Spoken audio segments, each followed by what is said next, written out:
Apapun yang terjadi dalam hidupku ini. Shalom, selamat malam jemaat semuanya. Mari bersama kita mempersiapkan diri kita untuk masuk di dalam persekutuan doa malam pada hari ini. Mari mengambil saat teduh.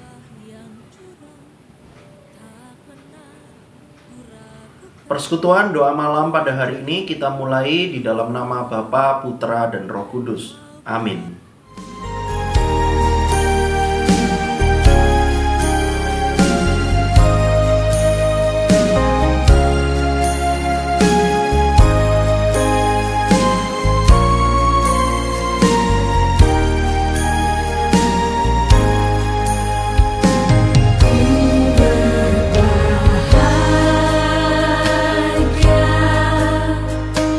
Yakin teguh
kita masuk di dalam doa.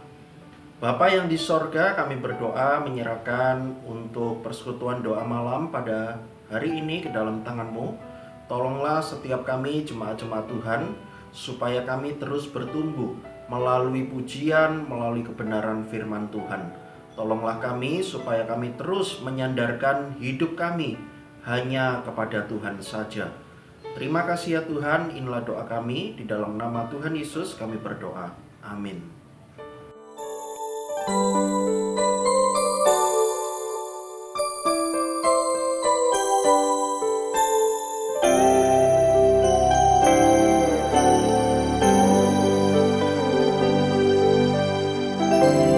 Tuhan Yesus setia, Dia sahabat kita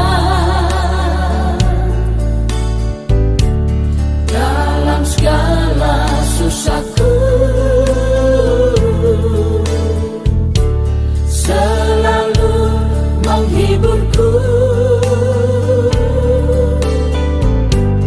Dia mengerti bahasa tetesan air mata waktu badai mengamuk dan gelombang menyerang. Tuhan Yesus setia. Yesusku mau setia dalam segala masa, dalam setiap langkahku. Ku mau setia padamu. Ku mengerti bahasa tuntutan firman Allah. Waktu badai mengamuk dan gelombang menyerang, Yesusku mau setia.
Tuhan Yesus setia, Dia sahabat kita dalam segala susahku,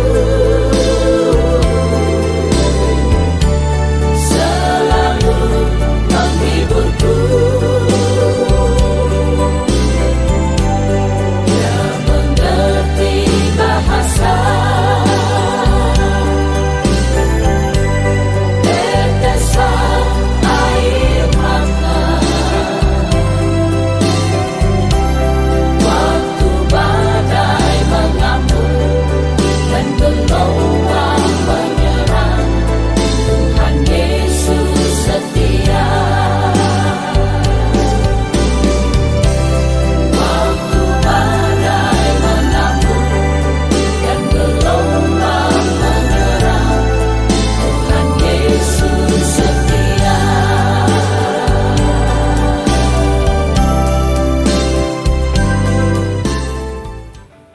Selanjutnya, mari kita akan mendengarkan Alkitab Suara yang terambil dari Kejadian pasal 18. Kemudian Tuhan menampakkan diri kepada Abraham dekat pohon tarbantin di Mamre, sedang ia duduk di pintu kemahnya waktu hari panas terik. Ketika ia mengangkat mukanya, ia melihat 3 orang berdiri di depannya.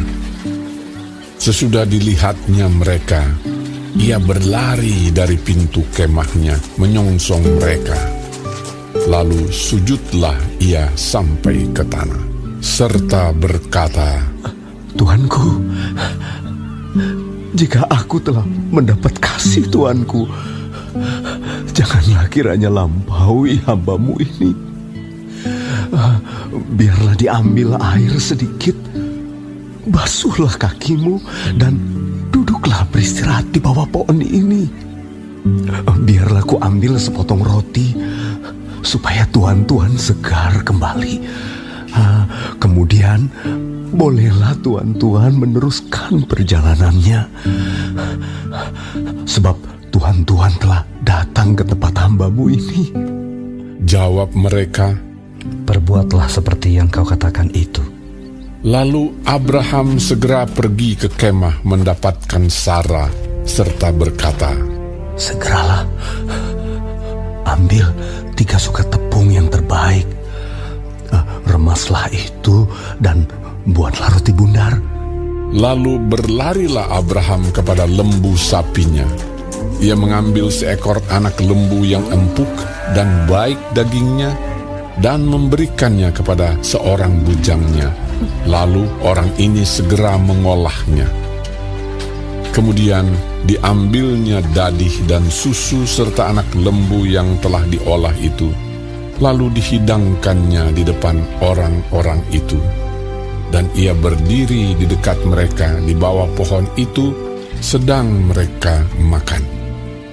Lalu kata mereka kepadanya, Di manakah Sarah, istrimu? Jawabnya, Di sana, di dalam kemah. dan firman-Nya, Sesungguhnya aku akan kembali tahun depan mendapatkan engkau. Pada waktu itulah Sarah, istrimu, akan mempunyai seorang anak laki-laki. dan Sarah mendengarkan pada pintu kemah yang di belakangnya. Adapun Abraham dan Sarah telah tua dan lanjut umurnya, dan Sarah telah mati haid. Jadi tertawalah Sarah dalam hatinya, katanya, Akan berakhir ke aku setelah aku sudah layu, sedangkan tuanku sudah tua. Lalu berfirmanlah Tuhan kepada Abraham, Mengapakah Sarah tertawa dan berkata, Sungguhkah aku akan melahirkan anak, sedangkan aku telah tua? Adakah sesuatu apapun yang mustahil untuk Tuhan? Pada waktu yang telah ditetapkan itu, tahun depan, aku akan kembali mendapatkan engkau. Pada waktu itulah, Sarah mempunyai seorang anak laki-laki. Lalu Sarah menyangkal, katanya, Aku tidak tertawa. sebab ia takut, tetapi Tuhan berfirman, Tidak, memang engkau tertawa. Lalu berangkatlah orang-orang itu dari situ dan memandang ke arah Sodom. Dan Abraham berjalan bersama-sama dengan mereka untuk mengantarkan mereka. Berpikirlah Tuhan, Apakah aku akan menyembunyikan kepada Abraham apa yang hendak kulakukan ini? Bukankah sesungguhnya Abraham akan menjadi bangsa yang besar serta berkuasa, dan oleh dia segala bangsa di atas bumi akan mendapat berkat. Sebab aku telah memilih dia supaya diperintahkannya kepada anak-anaknya dan kepada keturunannya, supaya tetap hidup menurut jalan yang ditunjukkan Tuhan, dengan melakukan kebenaran dan keadilan, dan supaya Tuhan memenuhi kepada Abraham apa yang dijanjikannya kepadanya. sesudah itu berfirmanlah Tuhan, Sesungguhnya banyak keluh kesah orang tentang Sodom dan Gomora, dan sesungguhnya sangat berat dosanya.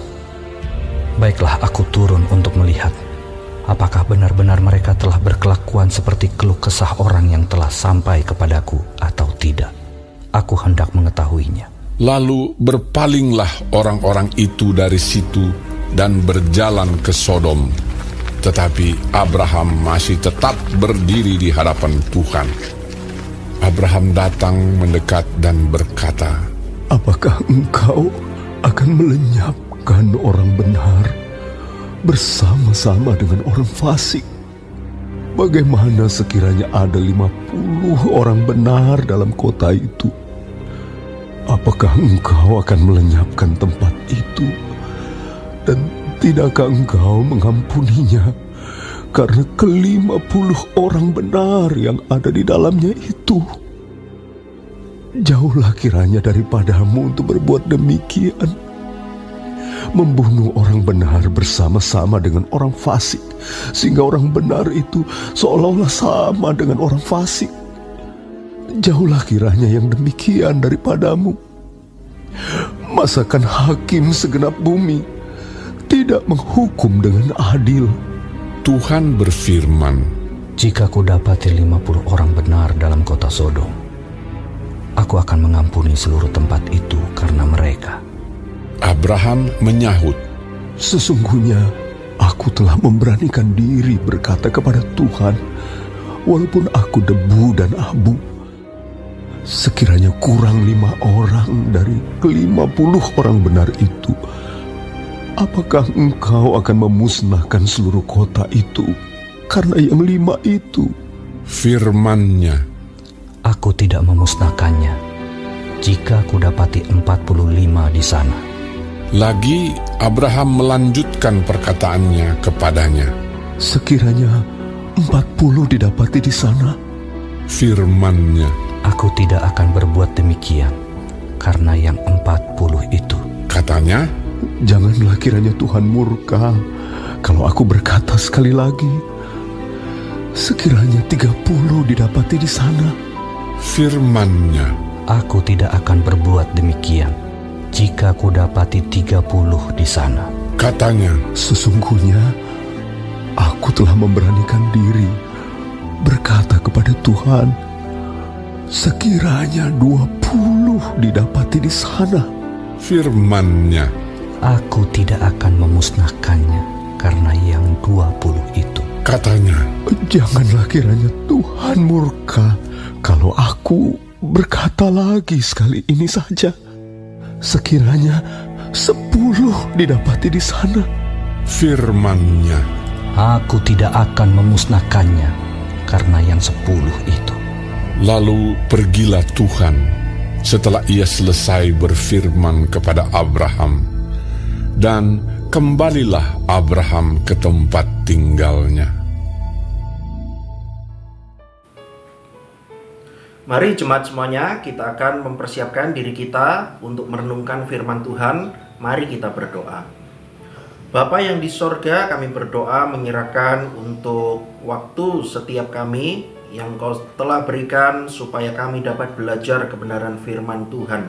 Tolonglah kami supaya kami boleh bersama-sama, boleh bersandar kepada Engkau saja, supaya memimpin setiap kami, sehingga kami boleh mengerti melakukan dalam kehidupan setiap kami. Terima kasih Tuhan, di dalam nama Tuhan Yesus kami berdoa. Amin. Baik, Bapak Ibu jemaat semuanya, tadi kita sudah mendengarkan Alkitab Suara yang terambil dari Kejadian pasal 18. Saudara, saya akan membacakan sekali lagi ayat yang pertama. Kejadian 18 ayat pertama. Kemudian Tuhan menampakkan diri kepada Abraham dekat pohon tarbantin di Mamre, sedang ia duduk di pintu kemahnya waktu hari panas terik. Demikianlah firman Tuhan. Saudara sekalian, satu kali saya berbincang-bincang dengan beberapa anak sekolah minggu. Karena saya tahu bahwa selama 2 tahun anak-anak sekolah minggu, bahkan remaja atau pemuda, itu sedang mengalami yang namanya masa belajar secara online. Karena saya tahu beberapa anak sekolah minggu yang ada di hadapan saya itu selama 2 tahun belajar secara online, Maka di dalam percakapan saya tanya satu hal kepada mereka. Beberapa di antara mereka saya tanya begini, Bapak Ibu. Sekarang kamu kan sudah belajar di sekolah secara onsite. Artinya kalian semua datang di sekolah. Senang atau tidak? Wah, ternyata semua mereka menjawab sangat senang. Mereka sangat senang ketika belajar secara onsite di sekolah. Wah, saya melihat bahwa mereka ketika menjawab itu sangat semangat dan antusias sekali.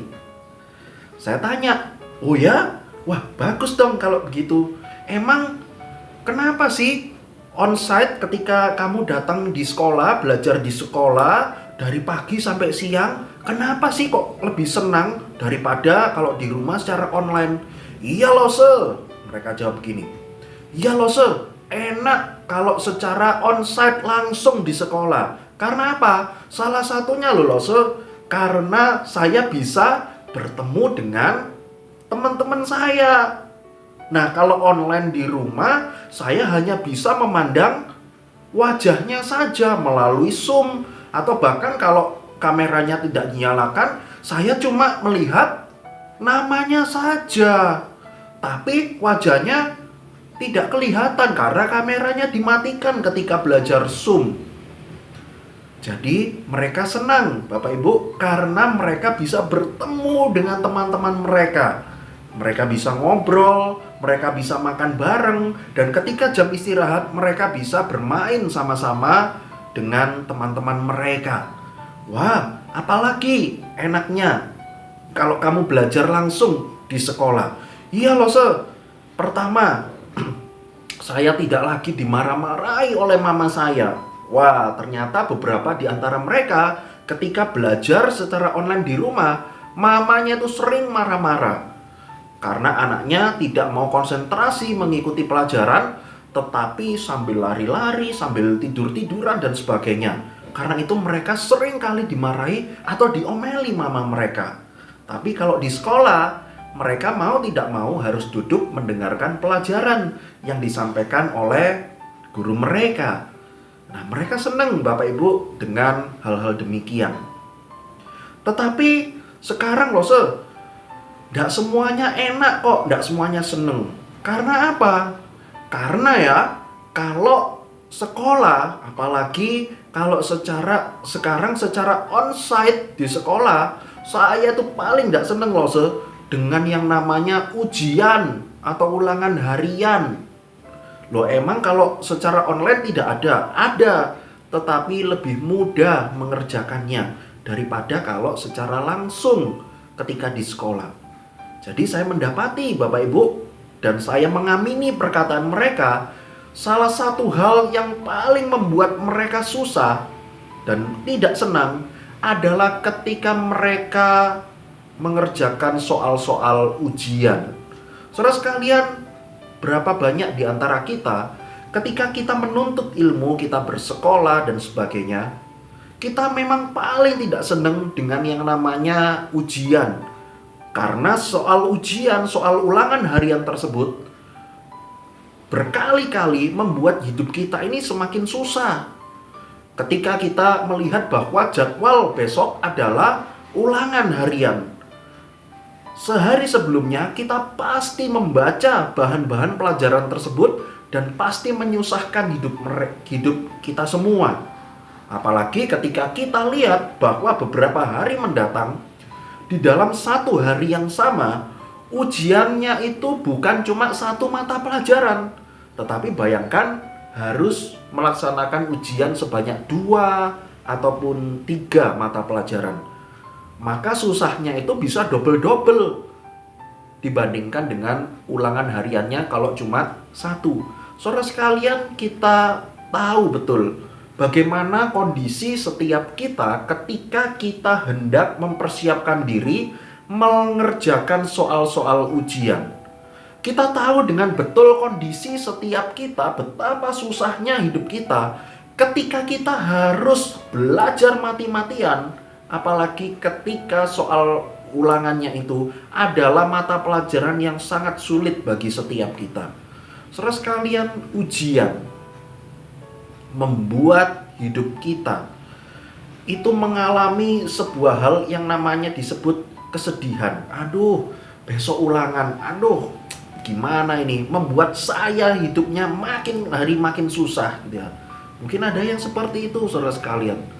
Tetapi tahukah kita semua bahwa justru dengan soal-soal ujian tersebut dapat menilai diri kita seberapa paham kita di dalam satu mata pelajaran tersebut.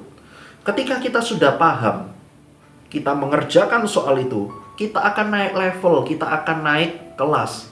Karena apa? Karena memang ujian itu harus dilewati supaya kita makin naik kelas atau naik level. Begitupun juga dengan iman. Siapa di antara kita yang paling suka ketika diuji oleh Tuhan, diuji iman kita? Saudara sekalian, saya yakin itu semua tidak mudah dan membuat kita tidak senang. Tetapi tahukah saudara bahwa ujian iman yang Tuhan berikan kepada saya dan Bapak Ibu Saudara semuanya, itu membuat iman kita itu semakin dimurnikan, semakin kuat. Dan ketika kita mendapati diri kita tidak kuat menghadapi semua ujian-ujian iman tersebut, maka kita tahu bahwa betapa lemahnya diri kita sehingga kita harus makin bersandar kepada Tuhan. Ada orang juga yang mengatakan bahwa ujian iman itu ya itu seperti nilai tukar rupiah. Iman kepada Tuhan, imannya orang Kristen, imannya orang percaya, itu seperti nilai tukar rupiah. Saya bingung, maksudnya apa ya? Iya kalau ya nilai tukar rupiah itu menguat, maka ekonomi kan pasti lebih berjalan dengan baik. Iman saya itu makin kuat.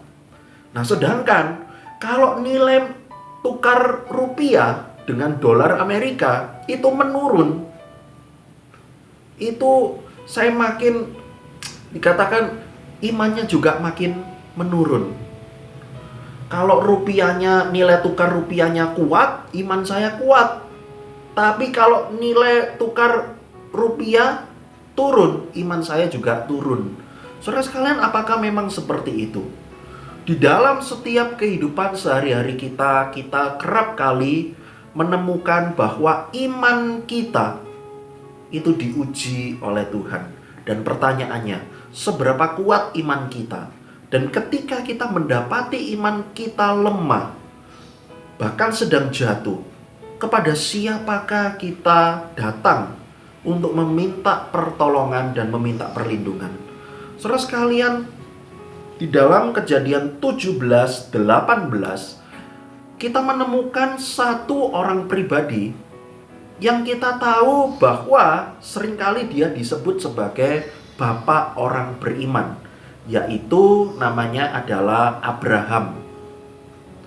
Alkitab menyebut Abraham ini adalah bapak orang beriman. Tetapi apakah ketika sebutan bapak orang beriman ditujukan kepada Abraham, apakah berarti Abraham selama masa hidupnya itu terus memegang teguh imannya kepada Tuhan? Apakah sepanjang hidupnya ketika Abraham disebut bapak orang beriman, adakah setiap kita melihat kondisi kehidupan Abraham ini imannya tetap kuat, tidak pernah lemah, tidak pernah pudar, tidak pernah melakukan kesalahan di hadapan Tuhan? Saudara, ternyata tidak. Paling tidak kita melihat di dalam kitab Kejadian, berulang-ulang kali Alkitab itu mencatat Abraham itu tidak beriman kepada Tuhan. Dan salah satunya berkaitan dengan soal keturunan. Kita tahu saudara sekalian ketika kita kembali membaca di dalam Kejadian pasal 12. Di dalam pasal 12 tersebut, Tuhan itu sudah menetapkan janjinya kepada Abraham. Salah satu janjinya yaitu dia akan memiliki banyak keturunan. ketika Tuhan menyampaikan janjinya kepada Abraham, paling tidak kita bisa melihat ada 3 janji yang Tuhan berikan kepada Abraham. Yang pertama adalah keturunan. Yang kedua adalah soal tanah perjanjian, tanah Kanaan yang kita tahu. Yang ketiga adalah soal relasi. Aku akan menjadi Allahmu, engkau akan menjadi umatku. Engkau akan menjadi berkat bagi banyak bangsa. Nah, di dalam pasal 17 dan 18 ini menyoroti satu hal, yaitu soal keturunan. Mengapa demikian? Karena pada saat itu iman Abraham ini sedang diuji soal keturunan. Mengapa demikian? Karena kita tahu saudara sekalian, istri Abraham yang bernama Sarah itu dikatakan adalah perempuan yang mandul. Maka Abraham ini berpikir, gimana mungkin janji Tuhan itu tergenapi di dalam saya dan keluarga saya? Saya punya istri mandul, artinya tidak bisa menghasilkan keturunan. Maka kalau kita lihat, Bapak Ibu Saudara sekalian, Sarah dan Abraham itu dalam tanda kutip seperti membantu Tuhan. Dengan cara apa? Dengan cara Abraham itu menikah dengan budaknya Sarah yang bernama Hagar. Dan memang ketika Hagar itu mengandung dan melahirkan anak yang namanya adalah Ismail, Abraham ini berpikir, loh Tuhan, Ismail ini kan dianggap juga sebagai anak saya sendiri. Tetapi Tuhan berkata apa? Tidak. Janjiku itu bukan antara kamu dengan Hagar, tetapi antara kamu dengan istrimu, yaitu Sarah. Maka Ismail ini memang betul adalah anak kandung kamu. Tetapi perjanjianku bukan kepada keturunan lewat Ismail, tetapi nanti kepada engkau dan juga Sarah. Ketika mempunyai keturunan, maka itulah anak yang dijanjikan. Tetapi Abraham ini bingung saudara sekalian. Abraham ini tidak kuat ketika menerima janji Tuhan ini. Abraham ini sepertinya ingin membantu Tuhan. Abraham pada saat itu sedang jatuh imannya. Dia tidak bisa melihat, percaya kepada Tuhan. Apa yang dilakukan Tuhan? Ternyata Tuhan datang kepada Abraham. Dan di dalam pasal 8 ayat pasal 17 dan pasal 18 ini, sekali lagi Tuhan mengingatkan janji yang sudah diberikan kepada Abraham. Pada saat itu dikatakan umur Abraham pada saat itu adalah 99 tahun. Sebuah umur yang cukup tua, sangat tua. Bahkan dikatakan Sarah itu sudah mati haid. Sebetulnya di dalam pikiran manusia tidak bisa mengandung lagi, tidak bisa punya keturunan lagi.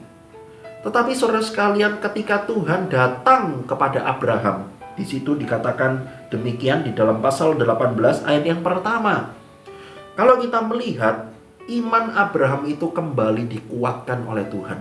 Dan itu semua karena Tuhan yang dikatakan datang kepada Abraham, memperbarui janjinya, sehingga Abraham itu dapat menjadi orang yang kuat, dapat kembali lagi percaya kepada Tuhan. Saudara sekalian, iman Abraham pada saat itu sedang diuji. Dan ketika Tuhan menguji iman Abraham, Abraham itu kembali dikuatkan imannya.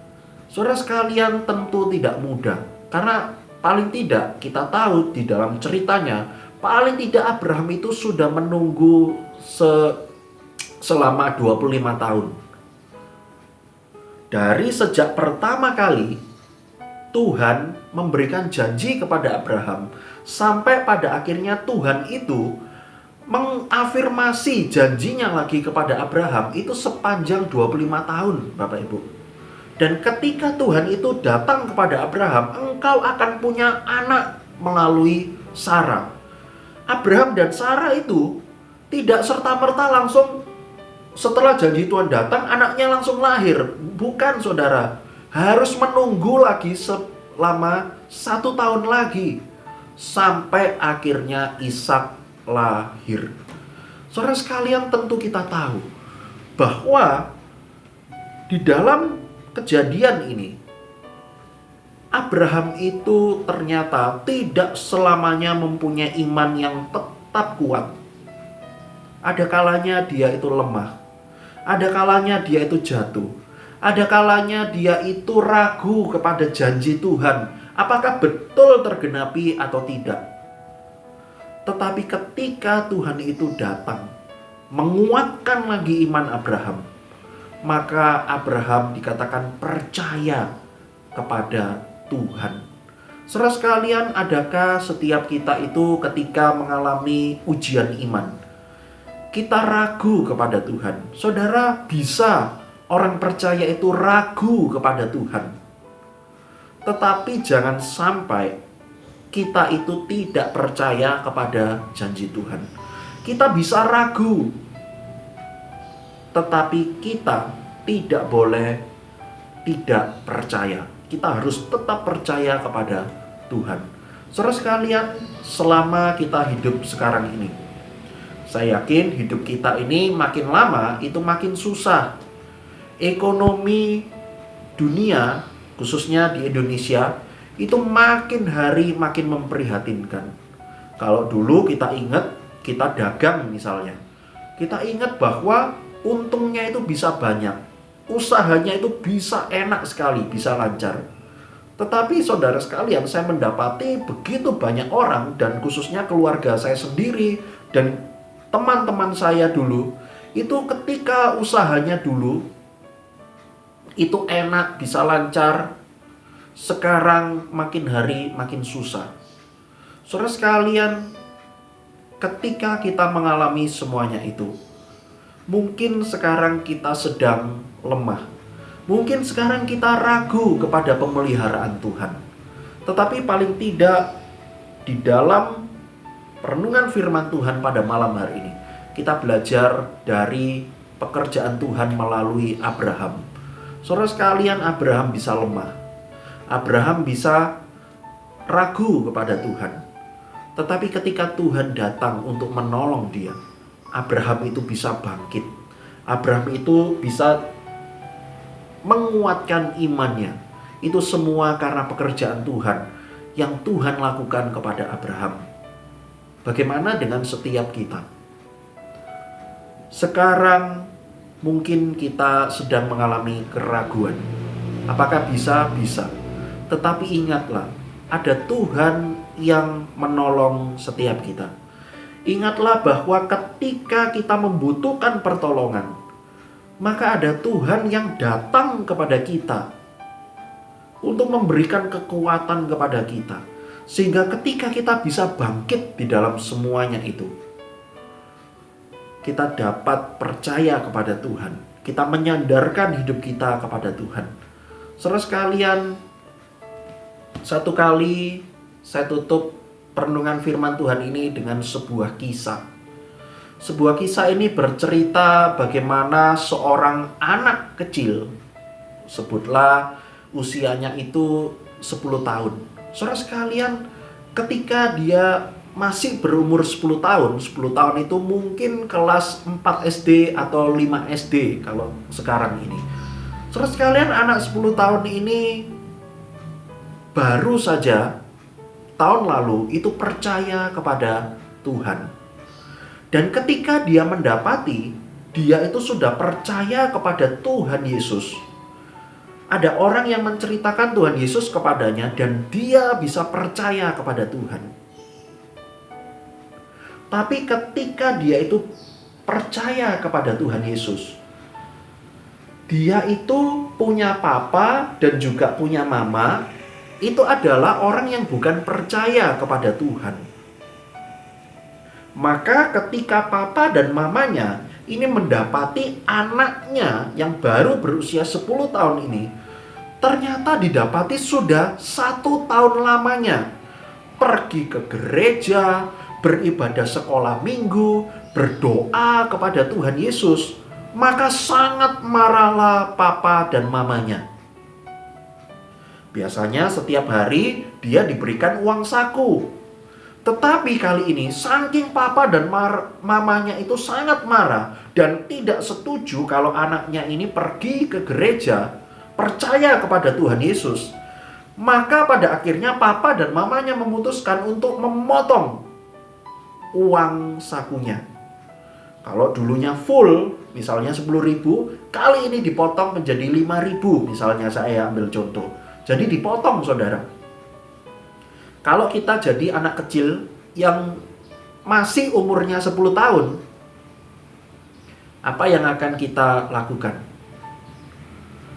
Kalau kita tetap ikut Tuhan pergi ke gereja, maka papa dan mamanya tetap marah kepada saya.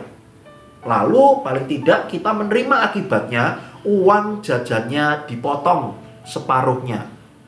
Tapi papa dan mamanya bilang, kalau kamu berhenti ikut Tuhan Yesus, tidak ke sekolah minggu, tidak ke gereja, maka papa dan mama akan memaafkan kamu.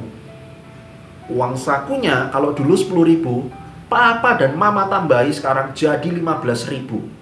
Kamu pilih yang mana?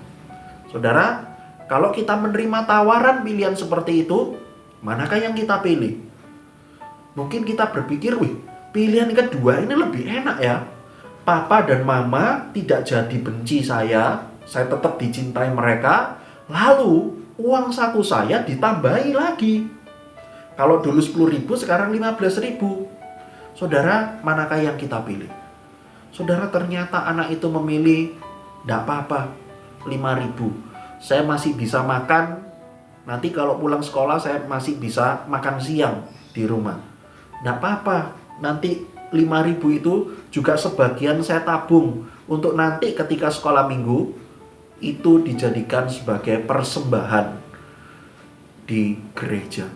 Saudara sekalian, ketika papa dan mamanya ini mendengar pilihan dari anak ini, makin marahlah papa dan mamanya. Tetapi saudara sekalian, seiring berjalannya waktu, ketika anak ini tetap menunjukkan imannya kepada Tuhan Yesus, maka semakin luluhlah hati papa dan mamanya. Dulu hati mereka keras, sekarang mulai dilembutkan oleh Tuhan.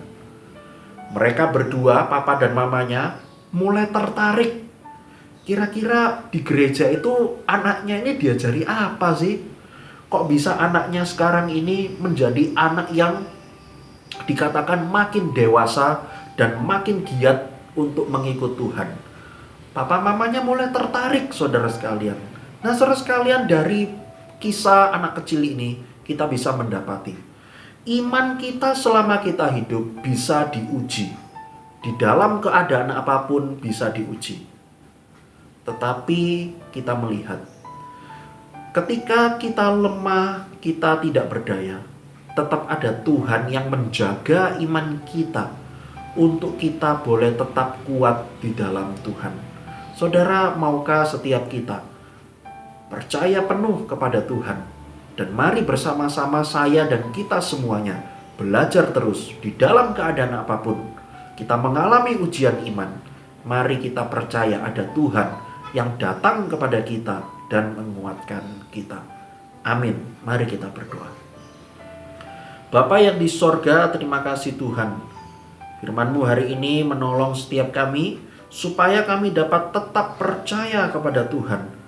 Walaupun ketika kami saat ini mengalami ujian iman dan keadaan hidup kami sedang buruk. Kami berdoa kepada-Mu Tuhan, menyerahkan hidup kami supaya kami ditolong oleh Roh Kudus, semakin kuat dan bersandar kepada Tuhan saja. Inilah doa kami, di dalam nama Tuhan Yesus kami berdoa. Amin.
menghampiri dirimu. Percaya, Yesus tak jauh darimu. Yesus hanya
sejauh doa.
Mari selanjutnya kita akan menaikkan dua pokok doa.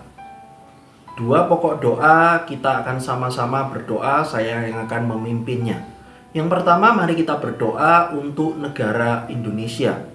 Saudara sekalian, Rabu yang lalu kita sudah merayakan Dirgahayu Kemerdekaan Indonesia yang ke-77. Saudara, selama 77 tahun Tuhan sudah memberikan kemerdekaan bagi negara Indonesia.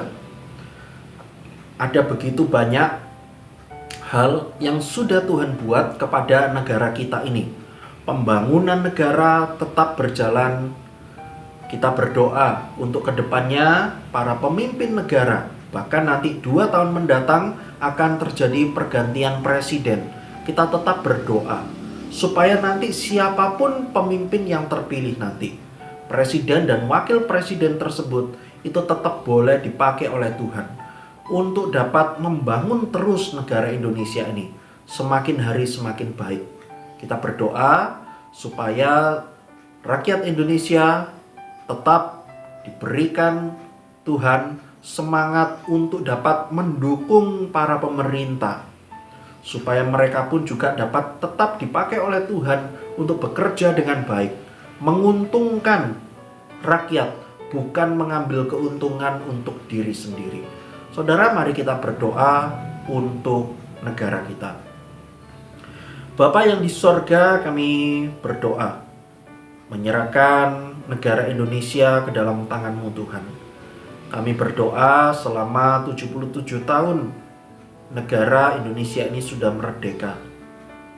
Dan selama 77 tahun ini kami melihat begitu banyak perkembangan di dalam negara Indonesia ini. Kami terus berdoa Tuhan untuk pembangunan secara ekonomi, infrastruktur, hal-hal yang menyangkut politik, sosial, dan ekonomi. Semuanya tetap dilakukan dengan baik. Berkati Tuhan khususnya Bapak Presiden Joko Widodo yang selama ini sudah memimpin selama hampir 2 periode ini. Dan nanti tahun 2024 akan diganti dengan orang yang baru. Kami berdoa Tuhan supaya nanti ketika pemilu dilaksanakan dan terpilih presiden dan wakil presiden yang baru, kami berdoa supaya tetap melanjutkan visi dan misi yang baik dari Bapak Jokowi ini. Pembangunan negara Indonesia ini dapat tetap dilaksanakan dengan baik. Dan kami berdoa khususnya setiap kami anak-anak Tuhan, kami pun juga boleh dipakai oleh Tuhan menjadi warga negara yang baik, supaya kami tetap dapat bersandar kepada Tuhan, terus mendoakan negara Indonesia ini beserta pemimpin-pemimpinnya, baik itu pemimpin pusat ataupun pemimpin-pemimpin di daerah kami masing-masing. Kami berdoa untuk mereka semuanya Tuhan, Kau berkati mereka dengan kesehatan dan hikmat, supaya ketika mereka memimpin ataupun juga mengambil keputusan, semuanya itu adalah untuk kepentingan orang banyak, mensejahterakan masyarakat Indonesia, bukan untuk mensejahterakan diri mereka sendiri. Terima kasih Tuhan, di dalam nama Tuhan Yesus kami berdoa. Amin. Pokok doa yang kedua, saudara sekalian, seringkali ujian iman kita adalah ketika kita sedang sakit atau sedang mengalami kelemahan tubuh. Saudara, saya ini umur 35 tahun. Apakah pernah sakit? Ya pernah saudara sekalian. Saya mendapati bahwa ketika sakit, khususnya yang saya paling ingat ketika saya sakit COVID dulu. Ketika sakit itu betul-betul saya merasakan itu tidak enak. Mau melakukan apa tidak enak. Mau melakukan apa itu mengalami banyak keterbatasan. Saudara sekalian, disitulah iman kita diuji. Saya tahu saudara sekalian ada beberapa jemaat-jemaat GKT Banyuwangi yang saat ini sedang mengalami kelemahan tubuh. Paling tidak saya melihat Ibu Indrawati yang mengalami kelemahan tubuh. Lalu saya lihat juga Bobo Syugim, lalu Ai Junli, Ai Go Iing, karena mata mereka yang sekarang tidak kelihatan. Lalu kapan lalu sempat saya lihat Ai Jayin yang barusan dioperasi matanya. Lalu ada Ai Pai Ciing yang baru saja juga dioperasi matanya. Saudara sekalian, beberapa di antara mereka sedang mengalami kelemahan tubuh. Mungkin juga ketika saya tidak bisa menyebutkan nama-namanya, saat ini mungkin sedang ada di dalam kondisi seperti itu. Sedang lemah tubuhnya, sedang terbaring sakit di tempat tidur. Saudara, mari kita berdoa untuk mereka-mereka ini yang sedang sakit. Baik yang tadi sudah saya sebutkan namanya, maupun juga mungkin yang saya tidak tahu dan tidak bisa menyebutkan namanya. Saudara, mari kita berdoa untuk mereka dan iman kita sendiri-sendiri juga, supaya kita tetap kuat di dalam iman. Ketika mengalami kelemahan tubuh ataupun juga hal-hal yang lain, mari kita berdoa supaya iman kita yang sedang diuji itu, kita tetap kuat di dalam Tuhan. Saudara, mari kita berdoa untuk mereka. Bapa yang di sorga, kami berdoa juga untuk jemaat-jemaat GKT Banyuwangi, secara khusus yang saat ini sedang mengalami kelemahan tubuh.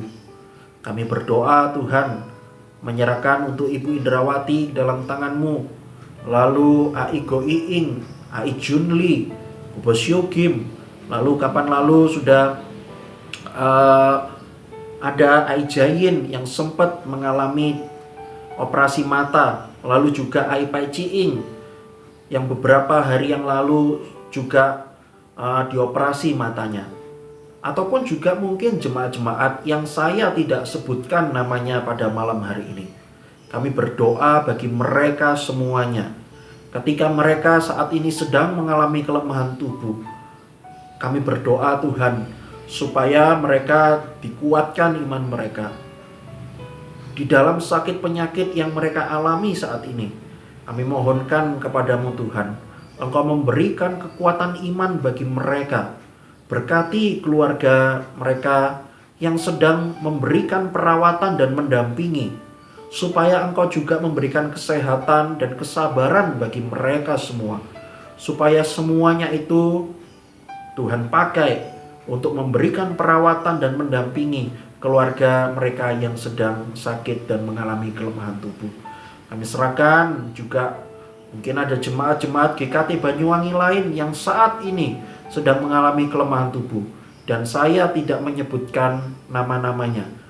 Kami mohonkan kepadamu juga Tuhan, kiranya Engkau yang memberikan kesembuhan bagi mereka, kuatkan iman mereka, supaya mereka pun juga dapat berharap hanya kepada Tuhan. Terima kasih Tuhan, hanya di dalam nama Tuhan Yesus kami berdoa. Amin.